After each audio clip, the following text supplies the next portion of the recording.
ঐতিহ্যবাহী ভূসপতিয়া ইউনিয়নে বিএনপি এবং অঙ্গ সংগঠন সহযোগী সংগঠন কর্তৃক আয়োজিত আজকের এই ঐতিহাসিক মাঠে এই সমাবেশের সম্মানিত সভাপতি মঞ্চে উপস্থিত রয়েছেন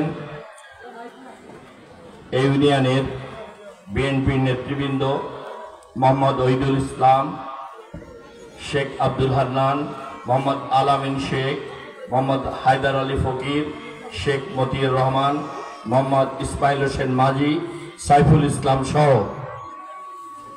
অঙ্গ সংগঠন মূল দলের অসংখ্য নেতৃবৃন্দ, সুধীবৃন্দ আমার পাশে উপস্থিত রয়েছেন। একটু আগে বক্তব্য রেখেছেন এই উপজেলায় রামপাল উপজেলার সুযোগ্য আহ্বায়ক বিএনপির শেখ হাফিজুর রহমান তুহিন, উপস্থিত রয়েছেন রামপাল মংলার অবিভক্ত দুটি থানার প্রতিষ্ঠাতা সাধারণ সম্পাদক বর্ষিয়ান জননেতা ওজিয়ার সর্দার, আরো উপস্থিত রয়েছেন আমাদের অন্যান্য নেতৃবৃন্দ প্রফেসর আব্দুল মুক্তাদির, খুলনা বিশ্ববিদ্যালয়ের শিক্ষক প্রফেসর ডক্টর সামিউল হক সহ দূর দূরান্ত থেকে আগত অনেক নেতৃবৃন্দ, যাদের নাম বলতে গেলে অনেক সময়ের প্রয়োজন হবে। অনেক নেতৃবৃন্দ এসেছেন কষ্ট স্বীকার করে। তাদের সবাইকে আমি সালাম জানাচ্ছি, কৃতজ্ঞতা জানাচ্ছি, অভিনন্দন জানাচ্ছি। আমার প্রিয় সাংবাদিক ভাইদেরকে আমি আন্তরিক শুভেচ্ছা অভিনন্দন। আমার মা বোনেরা অনেক কষ্ট করে এসেছেন, অনেক আমাদের মা বোনেরা এসেছেন, তাদেরকে আমি ধন্যবাদ কৃতজ্ঞতা জানাই। মহান আল্লাহ রাব্বুল আলামিন আমাদের মা বোনদেরকে যেন খাদিজা রাদিয়াল্লাহু তাআলা আনহু, আয়েশা রাদিয়াল্লাহু তাআলা আনহু এবং মা ফাতেমা রাদিয়াল্লাহু তাআলা আনহুর কাতারে দাঁড় করিয়ে দেন। সবাই বলেন আমিন। সবাইকে আমি ধন্যবাদ কৃতজ্ঞতা জানাচ্ছি। আজকে আমরা এখানে এসেছি আমাদের প্রাণপ্রিয় নেতা, আগামী দিনের রাষ্ট্রনায়ক, যিনি শহীদ রাষ্ট্রপতি জিয়া রহমান এবং দেশনেত্রী বেগম খালেদা জিয়া দুজনেই রাষ্ট্রীয় ক্ষমতায় অধিষ্ঠিত হয়ে এদেশের রাষ্ট্রনায়ক উচিত ভূমিকা পালন করে জনগণের কাছে রাষ্ট্রনায়ক হিসেবে অভিষিক্ত হয়েছে। সেই পিতামাতার গর্বিত সন্তান, এদেশের কোটি কোটি মানুষের হৃদয়ের স্পন্দন, দেশের স্বাধীনতা, সার্বভৌমত্ব, গণতন্ত্র এবং অখণ্ডতার মূর্ত প্রতীক হিসেবে জাতির সামনে যিনি আবির্ভূত হয়েছে, তিনি হলেন দলের ভারপ্রাপ্ত চেয়ারম্যান মজলুম জননেতা জনাব তারেক রহমান। তিনি আগামী রাষ্ট্র বিনির্মাণের জন্য একটি কল্যাণমূলক রাষ্ট্রীয় ব্যবস্থা গড়ে তোলার জন্য জাতির সামনে ৩১ দফা এই কর্মসূচি রাষ্ট্র মেরামতের তিনি তুলে ধরেছেন। এই ৩১ দফার কর্মসূচি, রাষ্ট্র মেরামতের এই কর্মসূচি আজ থেকে ২ বছর আগে তিনি জাতির সামনে তুলে ধরেছেন। আজকে যে আপনারা সংস্কার দেখছেন না, কমিশন, ভালো কথা, রাষ্ট্র সংস্কার করছে, আমরা তাকে সাধুবাদ অভিনন্দন জানাই। আমাদের নেতা তারেক রহমান রাজনীতিতে একটি চ্যালেঞ্জ ছুড়ে দিয়েছে। সেই চ্যালেঞ্জটা কি? ২ বারের বেশি কেউ প্রধানমন্ত্রী হতে পারবেন না।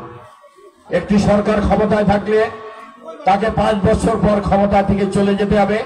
নির্বাচনকালীন একটি তত্ত্বাবধায়ক সরকারের অধীনে আরেকটি নির্বাচন হবে। এই বিধানটা সংবিধানে সন্নিবেশিত করার প্রস্তাবনা তিনি দিয়েছে।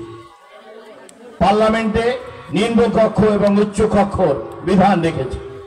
যারা বিদগ্ধ ব্যক্তিবর্গ, জ্ঞানী গুণী ব্যক্তিবর্গ, বিশেষজ্ঞ ব্যক্তিবর্গ, তাদেরকে নিয়ে পার্লামেন্টে একটি উচ্চ ক্ষমতা সম্পন্ন পার্লামেন্ট গঠনের প্রস্তাব রেখেছে, যাতে করে মেধা প্রজ্ঞা দিয়ে এই সব বিদগ্ধ ব্যক্তিরা রাষ্ট্র পরিচালনায় তাদের মেধা এবং যোগ্যতার স্বাক্ষর রাখতে পারে।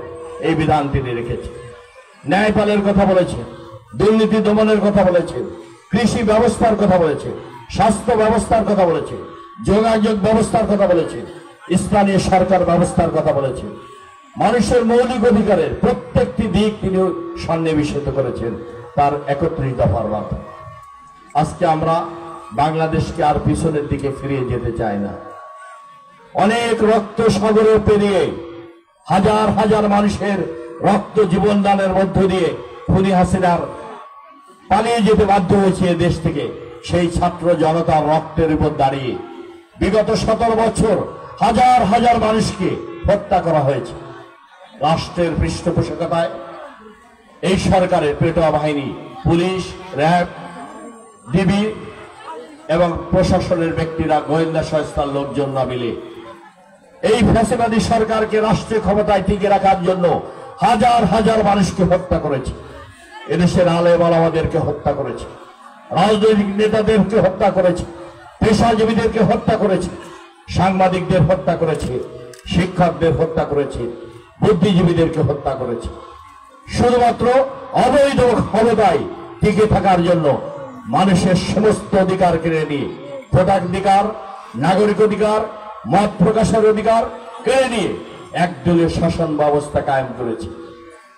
নির্বাচনী ব্যবস্থাকে ধ্বংস করে আপনারা দেখেছেন ইউনিয়ন থেকে শুরু করে ওয়ার্ল্ডের মেম্বার পর্যন্ত নির্বাচনে কিভাবে ভোট ডাকাতি করে নিজেদেরকে বিজয় ঘোষণা করেছে। নিজেরা নিজেদেরকে ভোট ডাকাতি করে বিজয় ঘোষণা করেছে।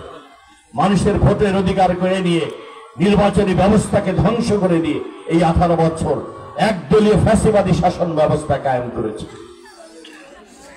দেশের বিদেশের সমস্ত মানুষ জানে একটা ইউনিয়নের চেয়ারম্যান 100 কোটি টাকার মালিক, তাহলে দুর্নীতি কোথায় গিয়ে দাঁড়িয়েছে? দুর্নীতি সাগরে বাংলাদেশ ভাসছে। কিছুদিন আগে আমাদের একটি কমিশন, দেবপুরী ভট্টাচার্য, দুর্নীতি শ্বেতপত্র মাননীয় প্রধান উপদেষ্টার কাছে উপস্থাপন করেছে। আপনারা দেখেছেন কিভাবে এদেশের সম্পদ, অর্থ, বিত্ত, বৈভব আওয়ামী লীগ